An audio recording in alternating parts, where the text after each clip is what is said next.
Hey everyone, it's Mike. I'm back to talk about my vinyl.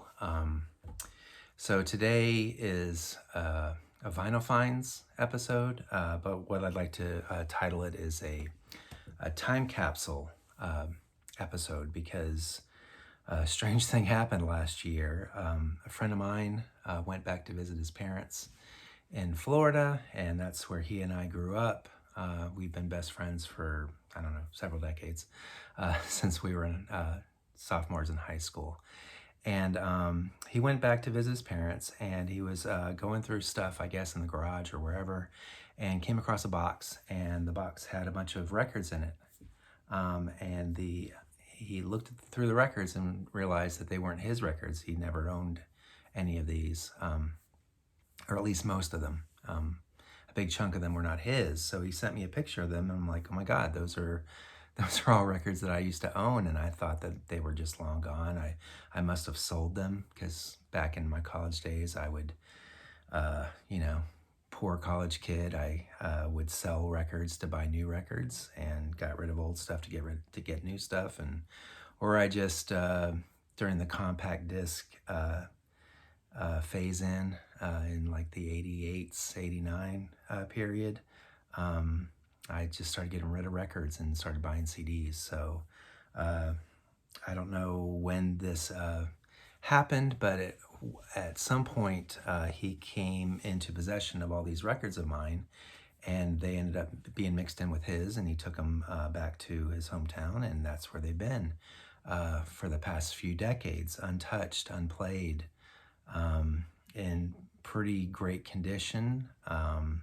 Originals, from back in the early to mid to late 80s records. So what I thought I would do is I showed one of them during my my vinyl tag video last week, but I'll show the rest of them. I think Rob Walker asked if I was going to show the rest of what was in that box. So here it is. Here's that video with everything that was in that box that came back into my possession. I was thinking, oh my God, I'm going to have to go back and buy all these records, because that's kind of what I've been doing is filling in the holes of some stuff that I've,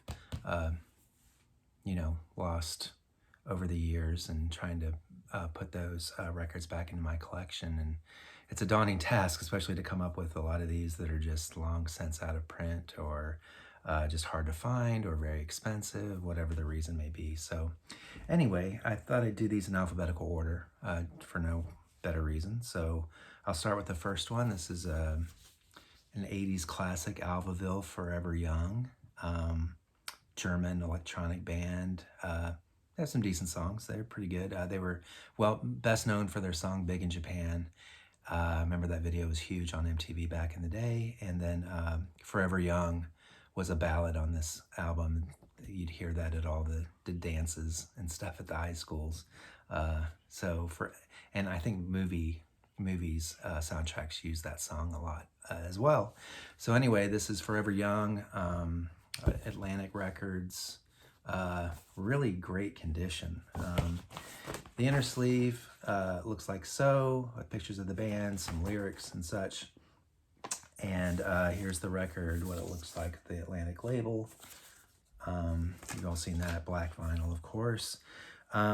This is one album where I actually did fill the hole and found a newer reissue of it. So I did already have this replaced, but I'm glad I got the original now too. Everything looks pretty much the same. This is released on Rhino and Warner Music, this re-release. The inner sleeves are different, if anybody cares. This is the original inner sleeve, and this is the new reissue inner sleeve. They both have the lyrics printed on the back, just a little bit different graphic design treatment, but for the most part pretty much the same. And then this new reissue comes on orange vinyl. So it was like I think a Barnes & Noble exclusive or something like that. But anyway, that's Alphaville for Forever Young.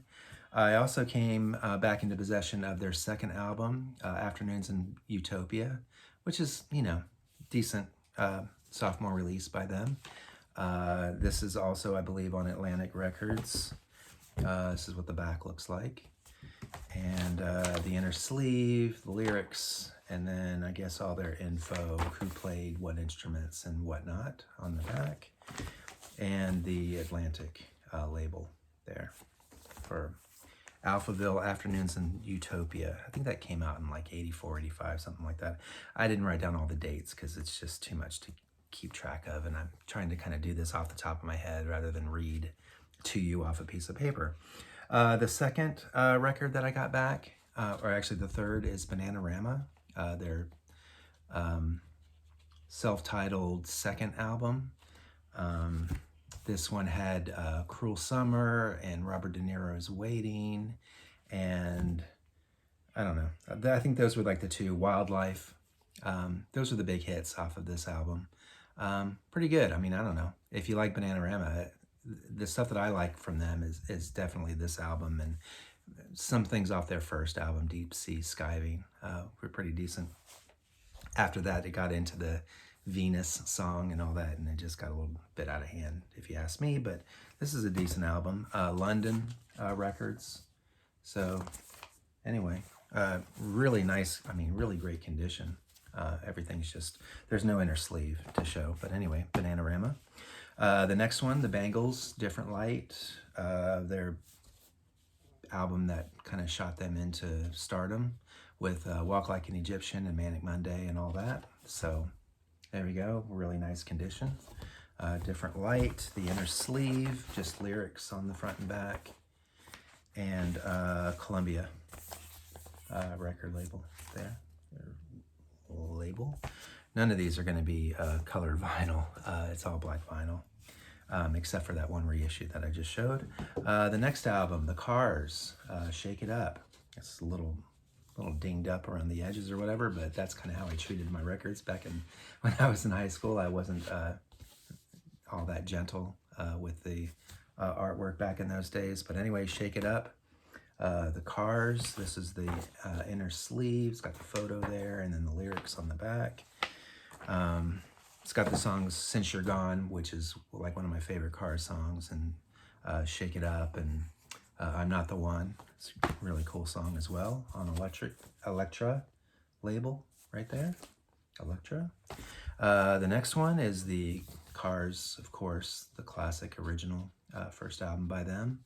I've been looking to get this again, not knowing that I was going to be in possession of it if I had just waited, and I'm glad I waited because I like having the original, but I'd been looking at MoFi and everything else to try to get a copy of this, but it's just been hard to find or very expensive. The inner sleeve looks like so, and again on an Elektra label. So love that album. Easily my favorite Cars album and one of my favorite 80s albums, or actually I think that's what, 79, but I think of it as a new wave record regardless. The next one, Depeche Mode, Some Great Reward, another record that I had found a copy of or whatever, but this one's actually in better condition than the one that I had found recently, so that was a nice little extra.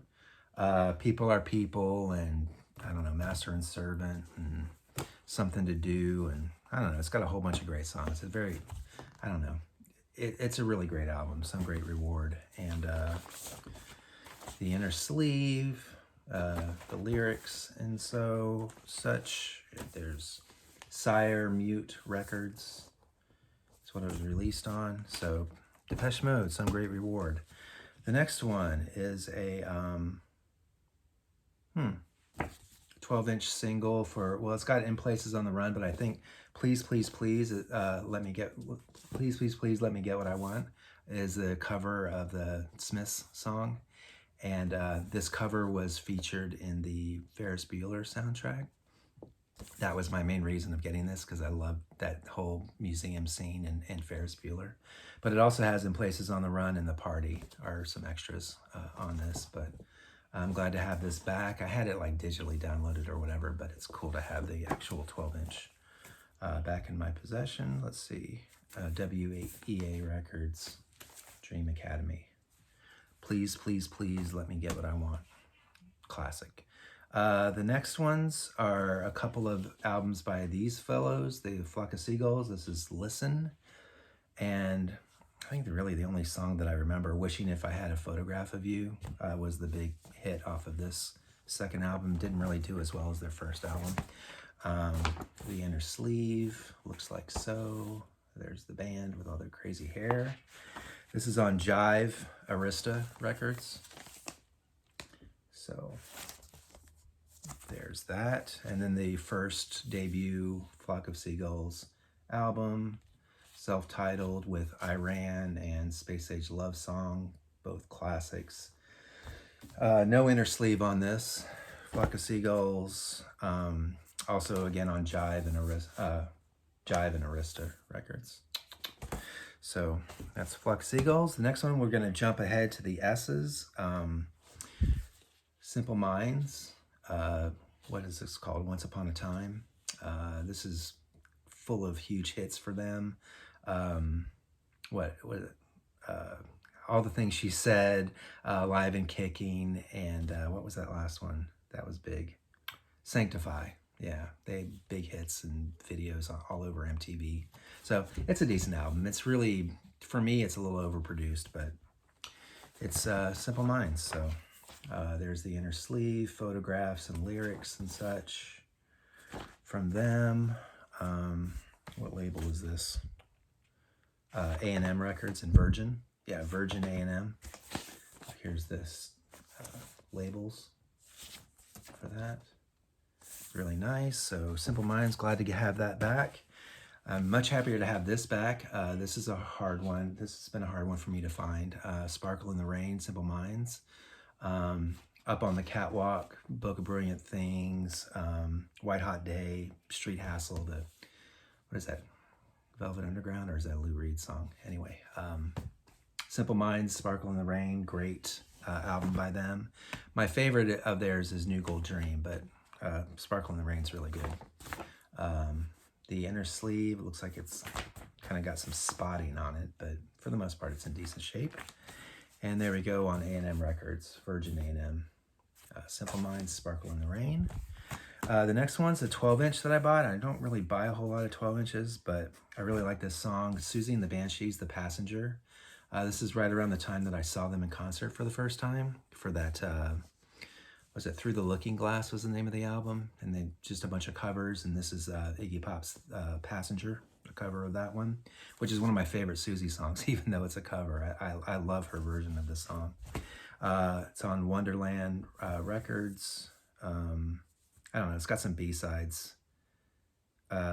Cuckoo and Something Blue, which are actually really decent B-sides. I'm not crazy about all her B-sides, but those are two of her better ones. So Susie and the Banshees, The Passenger, 12-inch. The next one, this is the one I showed on my vinyl tag. Tears for Fears, The Hurting, the original artwork. So many classic songs on this. Pale Shelter, Memories Fade, The Hurting, Mad World, Change. Fantastic. Mercury Records. One side of the insert is lyrics, and then the other side is them pondering, looking over the lake at the ducks. So beautiful stuff. There's the Mercury label there.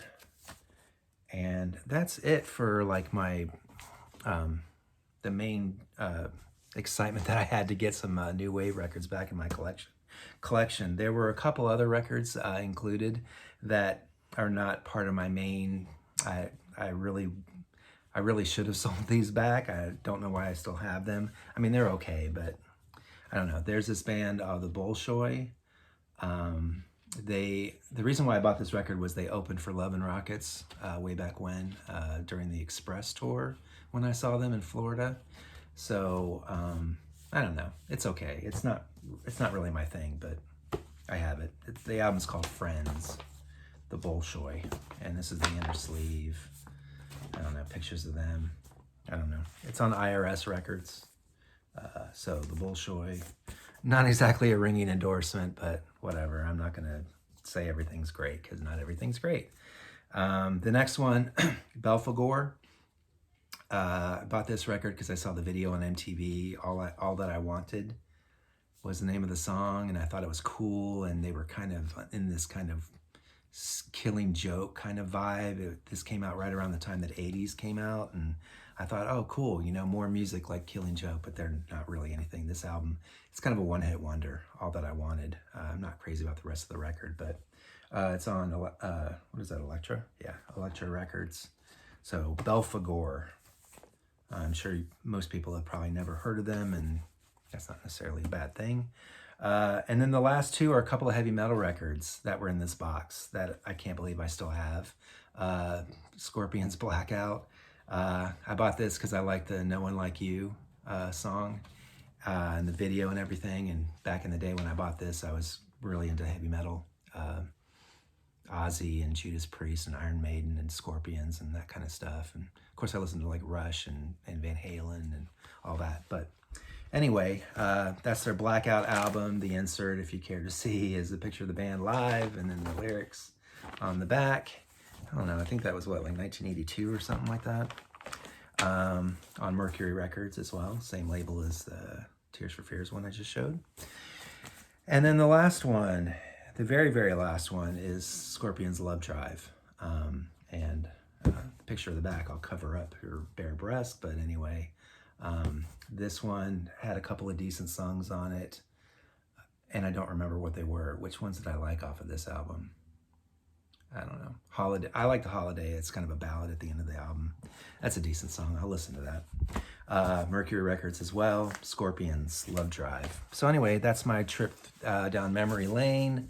All these time capsule records that I got back in my collection that are all in really nice shape. So I'm really thankful and happy for that. Thanks to my friend for bringing them back on the plane all the way back from Florida to Phoenix, Arizona for me. That was really awesome. And anyway, that's what was in there. Hope y'all having a great weekend, and thanks for watching. I'll see you around.